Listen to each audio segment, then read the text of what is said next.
I pull up, you know I be moving. Moving the foreign, I'm cruising. The money I'm speaking is fluent. All of my business booming. Stacking my cash in abundance. Yo les postos, c'est Sacha, bienvenue dans cette nouvelle vidéo. Donc on va parler du match du Real Madrid face à l'Athletic Bilbao. Victoire du Real Madrid 1-0. Et ce qui est incroyable avec le Real Madrid ou le FC Barcelone, c'est que tu sais comment les matchs vont se terminer. Notamment en ce moment le Real Madrid. Voilà, moi je regardais le match tout à l'heure et je me disais dans ma tête ça va finir par un penalty foireux comme d'habitude. Et c'est ce qui s'est passé. Voilà, encore comme il y a 3 jours ou comme il y a une semaine. Voilà, ça marque à la fin. Sergio Ramos encore qui délivre. Le Real Madrid, 10e but de la saison, c'est quand même incroyable. Mais en soi, c'est pas ça qui me dérange. Voilà. Ce qui me dérange, c'est que tu t'en sors encore par un penalty, certes, pour une fois, qui est validé. Il y a penalty, il n'y a rien à dire. Mais que 2 minutes plus tard, il doit y avoir penalty pour Bilbao. Exactement la même faute, et ça ne se siffle pas. C'est incroyable, ça va toujours dans le même sens. Le Real fait une faute, penalty. L'équipe adverse subit la même faute, il n'y a pas penalty.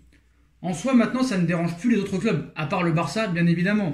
Mais ce qui me dérange, c'est que ce soit le Barça, la presse espagnole, surtout catalane, les joueurs aussi du Barça. Quand vous voyez la dernière story d'Arturo Vidal qui donne un smiley mort de rire, il ferait mieux de se taire, le Barça. Voilà, je ne défends pas le Real Madrid, je ne défends aucun des deux clubs. Ces deux clubs sont favorisés par les instances européennes, par les instances de la Liga, Javier Tebas. Pourquoi? Parce que c'est les deux clubs les plus aimés du monde qui vendent avec Manchester United le plus de maillots, où il y a les plus grosses stars qui ont joué dans ces deux clubs, qui ont les plus beaux palmarès d'Europe, peut-être avec le Milan AC, le Bayern de Munich, la Juventus de Turin, ainsi que les Milan.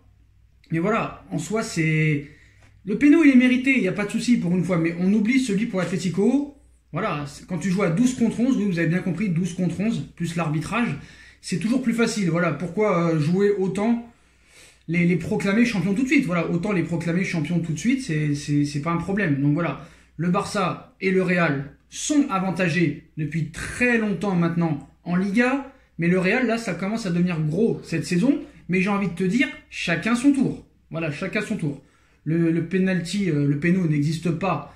Marcelo n'a pas le contrôle du ballon.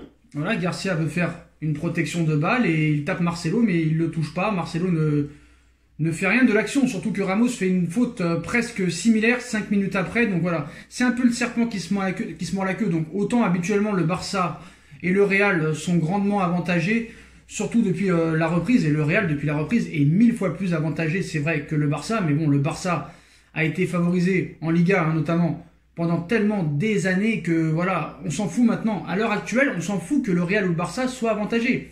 Ce qu'il faut savoir, c'est qu'il y a des arbitres maintenant qui sont à la retraite, qui ont officié en Espagne, l'ont dit. Voilà, les arbitres se tapent entre le Barça et le Real Madrid.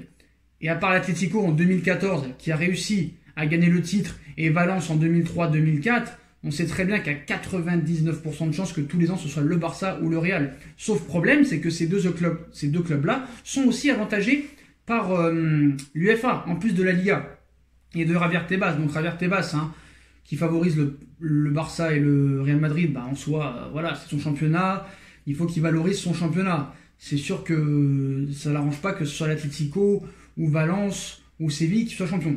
Mais comme par hasard, le salut dans ce match vient d'un penalty et c'est Ramos qui le tire et par derrière, penalty refusé pour l'adversaire. Vraiment, il n'y a rien à ajouter.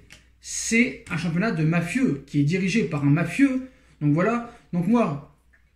le Real est avantagé, certes. Le Barça est aussi avantagé, il n'y a pas de problème. Même si cette fin de saison, elle est moins avantagée que le Real Madrid. Mais voilà, on ne peut que donner raison aux autres médias, mais pas catalans. Catalans, il faut qu'ils se taisent. Ils osent parler, eux. Quand tu vois que ce matin, il y a une descente de police chez monsieur Bartomeu. Et oui, la police s'est rendue au siège du club. Voilà, la direction du Barça est loin d'être sortie d'affaire depuis la naissance au printemps dernier, vous le savez, du scandale appelé Barçagate. On en reparlera dans une autre vidéo. Mais voilà, que les supporters barcelonais se taisent. Voilà, on s'en fout du Real et du Barça maintenant. Vous avez eu votre moment d'avantage pendant des années. Maintenant, c'est au tour du Real, c'est comme ça. Et peut-être que dans un an, ça reviendra à votre tour. Voilà. En soi, pour parler du match, il n'y a rien à en dire. Ce match, je mettrais un 5 sur 10. D'ailleurs, au lieu de parler du match, parce que voilà, moi j'ai pas trop aimé, vraiment, voilà. Côté Real, Benzema a été inexistant, Ramos encore sauve les meubles. Mais en soi, voilà, qui j'ai aimé, ouais, peut-être Eder Militao. Eder Militao a été pas mauvais, hein, franchement, en défense centrale, moi j'ai bien aimé. Et Thibaut Courtois, sinon le reste, aucun intérêt. La première mi-temps, Yuri Berchiche n'a pas été mauvais du côté Bilbao, mais c'est une équipe défensive Bilbao qui joue à 11 derrière, donc aucun intérêt. Hein, voilà. Dès que tu marques un but contre Bilbao, c'est sûr que tu vas gagner le match, mais le plus dur c'est de marquer.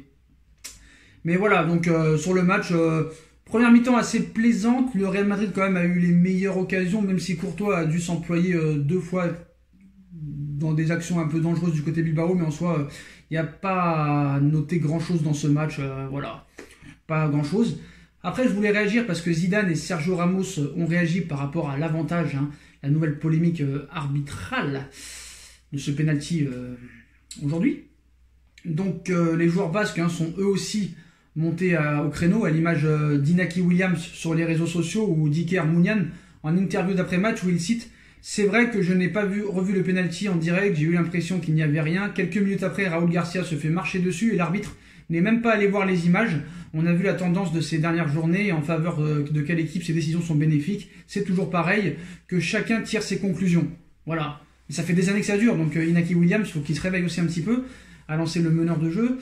Je suis fatigué qu'on dise qu'on gagne grâce aux arbitres. Donc après la rencontre, Sergio Ramos et Zinedine Zidane ont voulu sortir du silence à toute cette polémique autour des décisions arbitrales dans les rencontres du Real Madrid.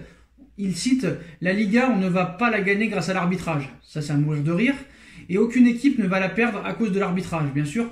Celui qui fait des erreurs doit faire de l'autocritique. Regarder ses joueurs et son effectif.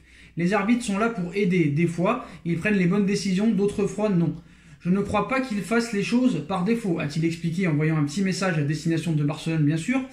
Rien de bien surprenant du côté de Ramos, venant du capitaine merengue, souvent virulent devant les micros. En revanche, Zizou, habituellement calme, posé, a été plus remonté que d'habitude, où il cite « Je suis fatigué qu'on dise qu'on gagne grâce aux arbitres. Ça ne va pas changer, je sais, mais les joueurs méritent du respect. Personne ne va nous éloigner de nos objectifs. C'est facile de parler, vous êtes là pour parler des polémiques, mais le foot, c'est un jeu que nous réalisons de façon phénoménale. On joue, les joueurs donnent tout, c'est mérité. Si tu me dis que nous sommes premiers à cause des arbitres, il arrête de parler, a ainsi répliqué le français journaliste. Oui, tu es premier grâce à l'arbitrage, je suis désolé. Vu la qualité de jeu, que ce soit du Barça et du Real, parce que la qualité de jeu des deux équipes cette saison est catastrophique et nullissime, que ce soit en Liga ou en Champions League, pourtant ils sont toujours en course. Mais voilà, faut arrêter d'être surpris. Ce qu'il faut savoir un petit peu, c'est que il faut se mettre peut-être à la place des supporters barcelonais, mais des vrais supporters barcelonais qui vivent en Espagne, à Barcelone, et des supporters du Real Madrid, qui est là, ils peuvent dire « lui m'a volé, lui m'a volé ». Mais ce qu'il faut savoir, c'est qu'en France, les footix du Barça et du Real n'en ont rien à foutre du Barça et du Real. C'est parce qu'il y a certains joueurs qui jouent là-bas, qui sont pour le Real. Vous savez très bien que si Ronaldo, pas Ronaldo, excusez-moi, il a la Juve maintenant, n'importe quoi. Si Léo Messi, par exemple, part à Liverpool, tous les fans de Messi vont aller supporter Liverpool. C'est une chose logique chez eux.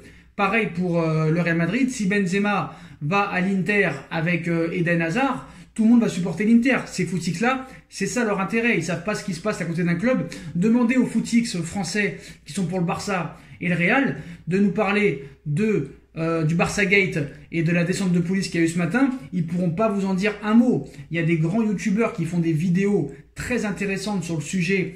Qu'est-ce qui se passe à l'intérieur du Barça, du Real, de la direction, du conseil d'administration, qui s'occupe des transferts, le directeur sportif? Ça les intéresse pas. C'est des vidéos qui font 20-30 000 vues. Et pourtant, c'est des youtubeurs qui connaissent très très bien le football. Par contre, des débiles mentaux qui te font des débriefs en nous expliquant qu'ils sont supporters du Barça ou supporters du Real, mais qui te mettent des maillots d'Arsenal ou de United, eux n'y connaissent rien au football. Et pourtant, c'est eux qui marchent sur les vues et qui font des milliards de vues alors qu'ils n'y connaissent rien. Voilà, c'est ça qui est quand même incroyable. On va pas faire le rageux parce qu'on va me traiter de rageux. Voilà les postos, mais en soi, voilà, le Real reprend la tête et il y a de grandes chances que le Real Madrid soit champion d'Espagne très bientôt.